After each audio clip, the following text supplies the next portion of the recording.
अस्सलाम वालेकुम जी। आज हम आपको इस वीडियो में आयोडीन के बारे में बताएंगे।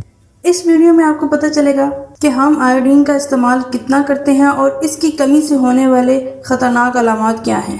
सबसे पहले हमें ये पता होना चाहिए कि आयोडीन की कमी होती क्या है। एलिज़ाबेथ वार्ड MSRD का कहना है कि आयोडीन हमारी बॉडी के लिए बहुत ज़रूरी है। आयोडीन हमारी बॉडी में थायराइड हार्मोन्स बनाता है जो कि ग्रोथ, डेवलपमेंट और मेटाबॉलिज्म को रेगुलेट करता है। ये वो मिनरल है जो हमारी बॉडी खुद नहीं बनाती बल्कि इसको ग़िज़ाओं के ज़रिए हासिल किया जाता है।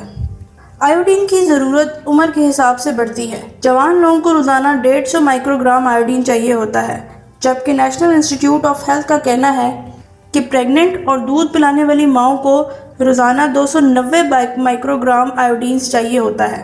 ये ना सिर्फ आयोडीन नमक बल्कि और भी बहुत सारे सोर्स में पाए जाते हैं, जैसे समुद्री मछली, शेलफिश, दूध, चीज़ और अंडे, या फिर आयोडीन मिली मिट्टी से पैदा होने वाले सब्जियां और फ्रूट में भी आयोडीन की सबसे बड़ी मिकदार पाई जाती है। एक्सपर्ट का कहना है कि जवान लोग हफ्तावार 8 औंस आयोडीन सी फूड से हासिल कर सकते हैं, जबकि दूध पिलाने वाली माएँ और pregnant माएँ हफ्तावार 12 ounce iodine sea food से हासिल करते हैं। सी वीड्स और सी वेजिटेबल भी आयोडीन का सबसे बड़ा सोर्स है। आयोडाइज सॉल्ट की वजह से आयोडीन डेफिशिएंसी में बहुत नुमाया कमी आई है, लेकिन फिर भी ये पाई जाती है। आयोडीन की कमी से जिस्म में होने वाले 6 अलामात हैं। नंबर 1, थकावट और स्ट्रेस। आयोडीन एक बहुत अहम माइक्रो न्यूट्रिएंट है। ये हमारी बॉडी के सारे टिश्यूज़ में पाया जाता है। Nancy D Marco PhD RDN, जो कि यूनिवर्सिटी ऑफ डेंटन की न्यूट्रिशन भी है, उनका कहना है कि आयोडीन का वाहिद फंक्शन थायराइड हार्मोन्स को बनाना है।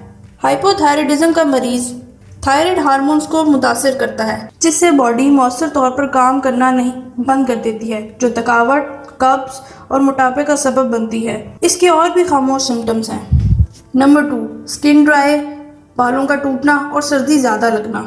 इजाफी तौर पर आयोडीन की कमी से हमारे बाल पतले और टूटते हैं, स्किन ड्राई रहती है और ठंड ज़्यादा लगती है, जबकि ये हमारे मसल्स को भी वीक करता है। डी मार्को का कहना है कि मर्दों के मुकाबले में औरतों में ये मर्ज 8 गुना ज़्यादा पाया जाता है, और ख़ास तौर पर उस वक़्त जब माहवारी आना बंद हो जाए। नंबर 3, काम का मुतासिर होना। जवानों में आयोडीन डिफिशिएंसी इनकी मेंटल फंक्शंस और काम करने की सलाहियत को मुतासिर करता है। वार्ड का कहना है ये सब अलामात आयोडीन की कमी की वजह से वाक़या होती है। ये डेवलपिंग कंट्रीज का सबसे बड़ा मसला है, बल्कि अब अमेरिका की प्रेग्नेंट मूवमेंट में भी आयोडीन ना खाने की वजह से मुश्किलात पैदा होती हैं। नंबर 4, ग्वाइटर यानी गर्दन के निचले हिस्से का बढ़ना। ग्वाइटर के मरीज़ों की गर्दन मोटी और नीचे लटकी हुई होती है। ये आयोडीन की कमी की वजह से होते हैं, और इसकी सबसे बड़ी वजह प्रोसेस्ड फूड खाना है। प्रोसेस्ड फूड में शामिल नमक हमें आयोडीन फराहम नहीं करता, जबकि फ्रेश फूड के खाने में आयोडीन की कमी कम होती है। नंबर 5, सांस लेने में दुश्वारी। ग्वाइटर की वजह से किसी न किसी वक्त इंसान को सांस लेने में दुश्वारी होती है, ख़ास तौर पे उस वक़्त जब हम लेटे हुए होते हैं। नंबर 6, हमल में दुश्वारी। हमल के लिए बॉडी को थायराइड हार्मोन्स की बहुत ज़रूरत होती है, जिसके लिए आयोडीन की भी ज़रूरत होती है। वार्ड का कहना है कि आयोडीन नर्व सेल्स को प्रोटेक्ट और घेर लेता है और इनको दूसरे सिस्टम से राब्ता करवाता है। आयोडीन की कमी माओं के लिए मिसकैरेज और बेऔलादी का बहुत बड़ा सबब है। डी मार्को का कहना है आयोडीन की कमी से प्रेगनेंसी फीटस के न्यूरोलॉजिकल डेवलपमेंट को कमज़ोर करता है और बच्चे के दिमाग को डैमेज करता है। एक्सपर्ट का कहना है कि प्रेग्नेंट और दूध पिलाने वाली औरतों को डेली 150 माइक्रोग्राम पोटेशियम और आयोडीन का सप्लीमेंट्स लेनी चाहिए। आयोडीन डेफिशिएंसी टेस्ट बआसानी यूरिन के टेस्ट के ज़रिए हो जाता है, और अगर आयोडीन की कमी वाक़या हो तो फ़ौरन डॉक्टर की हिदायत के मुताबिक सप्लीमेंट्स का इस्तेमाल करें। शुक्रिया।